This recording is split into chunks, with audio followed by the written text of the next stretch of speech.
Massive crowds and insane four-wheel drives, it can only mean one thing. The 2024 Melbourne 4x4 Drive Show is back again. And as always, we're taking you behind the scenes and all the action here. So without further ado, let's get into it.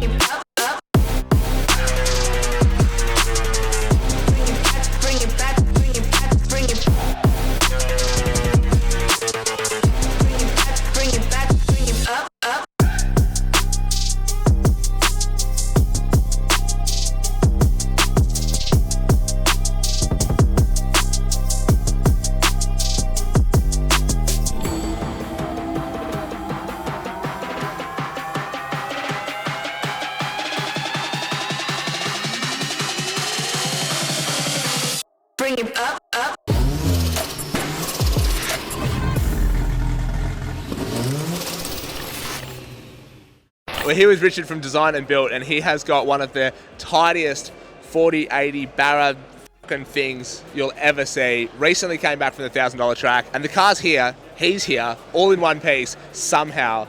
Give us the brief rundown on the car, and how's the trip? Okay, for car first. Yeah, man, it's Barra powered 4580, built it in my shed, sort of lockdown project, a lot of custom fab. Got it to a point where I'm really happy with the car. Yeah. And yeah, man, like it drives. It's done 40,000 Ks in the last 2 years. Sort of done pretty much every state in Australia now. That's it. And yeah, we've done like Cape York, WA, like Fraser, you know, all the Queensland spots. Yeah. And yeah, Tassie recently. Yeah. Tassie was sick, teed up with Timmy. Yeah. If you haven't seen his YouTube, go check it out. Yeah, Timmy has heart. He's an absolute legend. He's a good guy. Did the $1,000 track.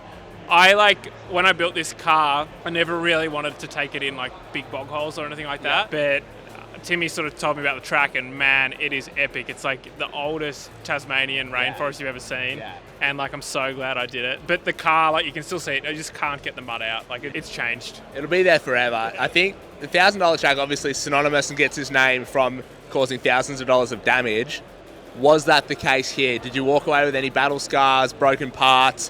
What was the repair bill? Honestly, like the only damage I got was probably a few, you know, scuffed up guards. Like actually nothing, but I did almost lose the car.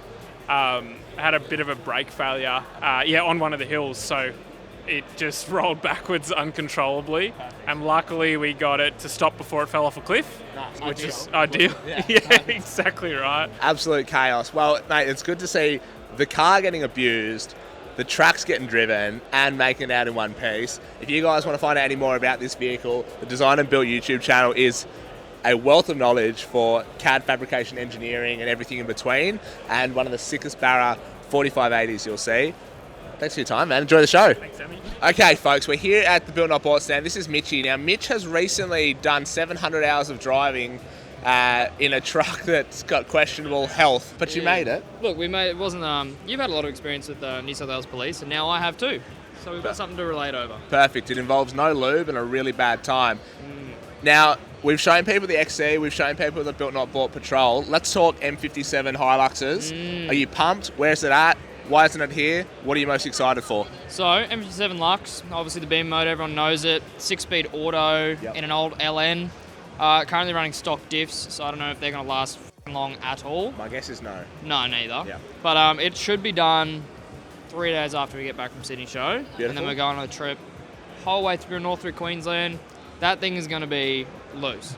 Yeah. It's light, alloy tray. It's just going to bake tyres and snap axles. What's the horsepower target? What are we looking at? We're going slow for now to see how it can handle, but probably only like 450. Yeah. Just something little. Yeah, only 450 horsepower and something that weighs 1 tonne. Sounds absolutely ludicrous.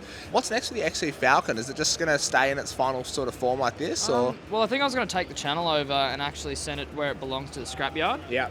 And then it can sit there and rest and do its thing appropriately somewhere. Yeah, rot with a homeless man under it. Yeah, exactly. I'm glad you made it. There was a bit of touch and go for a while there. We weren't sure you were going to be here, but here you are. And it's the only stand with lollies, and so it really is a unique offering here at the Built Not Bought stand. And as always, good to have you here, mate. Cheers, bro. Oh, God. All right, now last time we caught up with Tyler, he was preparing for a big Cape trip. He's since done Cape, gotten back. and we're here to find out the inside scoop on what we can expect in the final episode, which by the time you guys are watching this will already be out. Run us through, how was Cape? Good to be here? Yeah, mate, it was absolutely unreal time. Favourite four-wheel drive destination, I reckon. Did all the big tracks, Frenchman's, Telly, Coach Road. But yeah, on the way back down south, we're heading through to Cairns. We had Dad's fresh 3-litre GU Patrol up there. You know the 3-litre doesn't have the best Extremely reliable. reputation, and well, it lived up to its name on the way back, so that's going to be the final episode coming out this Sunday. How was it overall in terms of camping? With it was very busy up there, was it not? We were there in Queensland school holidays. It wasn't actually too busy, a lot less than I expected. Last time when it was like packed, this time it was pretty good. I'm impressed. Yeah. No issues with the GQ? No. Like fair service when we got back, had water in the gearbox, water in the diffs, needed a new starter motor. Okay. Other than that, can't go wrong with TD42 GQ.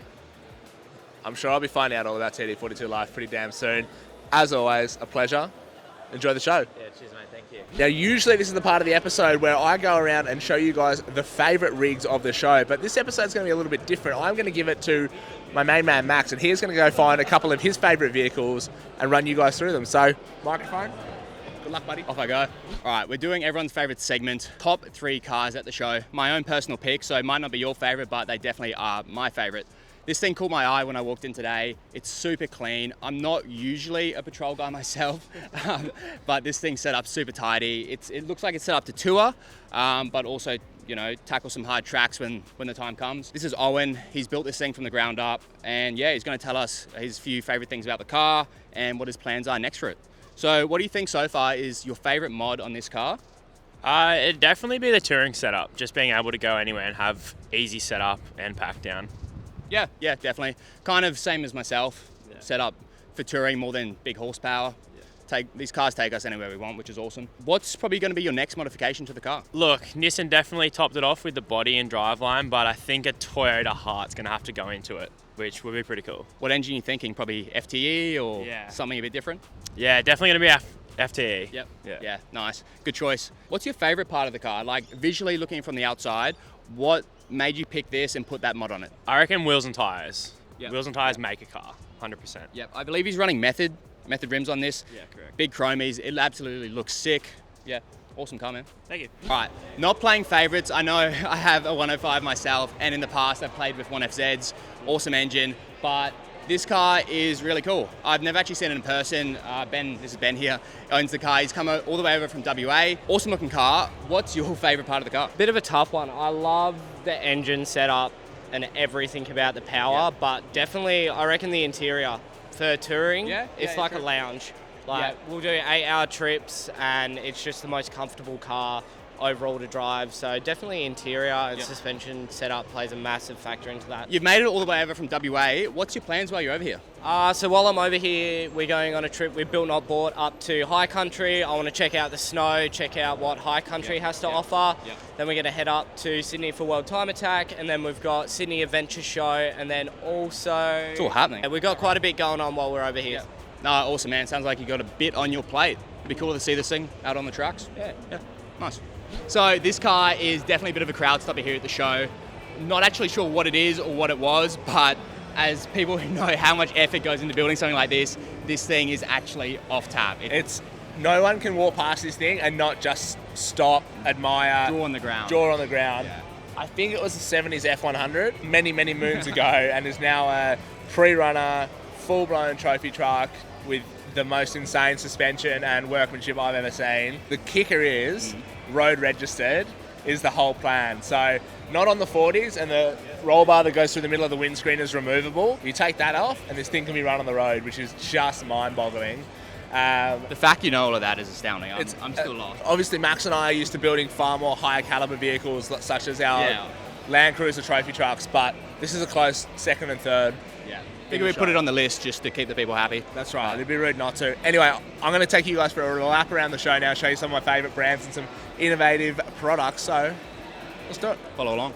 At all these full drive shows, I like to bring you guys some exciting new products from exciting brands, and Darche are constantly at the forefront of evolving their range. And what you're looking at here is the Double D Hybrid Rooftop Tent. This is for all you dogs out there that want the perfect rooftop tent for your tub racks on your utes. It's compact, lightweight. The ABS plastic top helps keep the weight down, but also allows you to run the crossbars on this. It's got all the usual features that you know and love from Darche, including integrated lights, the windows, and a high-density foam mattress, and you get their classic 3-year Darche warranty. If you want to find out anything more about this tent or the brand, head to their website. There's a couple of things I love in this world. It's old Land Cruisers and brands that are at the forefront of evolving their product range, and that's exactly what Polaris are here and they're doing. This right here is the Polaris new era of tech, and what that looks like for you guys out there is faster, smoother operation, more RAM, more memory, better resolution across their entire range. Plus, there's some very cool stuff coming that I can't tell you about, that I know, and it's really, really exciting stuff. I've been lucky enough to get my hands on a bit of a world first in the 80 series, so if you're here at the show this weekend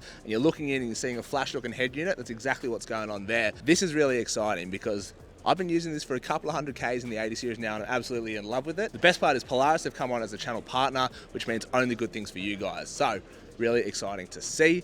Anyway, let's keep cruising around the show. We'll show you some more exciting stuff. Well, Lost and Living is going from strength to strength, and the Melbourne show is no different. I mean, we've got a bloody tablecloth this time, so we're pretty freaking official. You guys have been loving the merch, especially the cord caps, but you guys don't care about that. You want to see the rigs, and I told you guys the 80 series has had a bit of a facelift and an update, so let's talk about it. These are ROH's first attempt and their first dabble in the beadlock market. This is their brand new unreleased ROH Zulo rims, and they are a sick addition to the 80 series. On top of that, we've also got the full suite of Light Force lights, strikers up there, and a dual row Viper down here, all in amber, which I think really sets off the car. We've got a couple of other little bits and pieces we've been doing to this old turd to get it ready for some rummaging, but more on that later. If you come across here to the new kid on the block, this is Max's FTE Swaps 105. You're going to be seeing a lot more of this on the channel. The cool thing about this car, there's a lot of people throwing around the buzz phrase of world first, but this actually is a world first with its billet rocket cover and billet front cover on an FTE manual 105, which is super, super sick. It's got long arms, big lift, Max's tyres. You're going to be seeing a lot of this thing on some touring trips very, very soon. That pretty much brings us to the end of the Melbourne show coverage for another year. It has been a massive show. Melbourne is definitely one of our favourites. You guys bring the crowd every year. People bring the rigs. There's been some absolute insane builds here getting unveiled. So, if you've loved what you've seen, make sure you subscribe, drop a comment.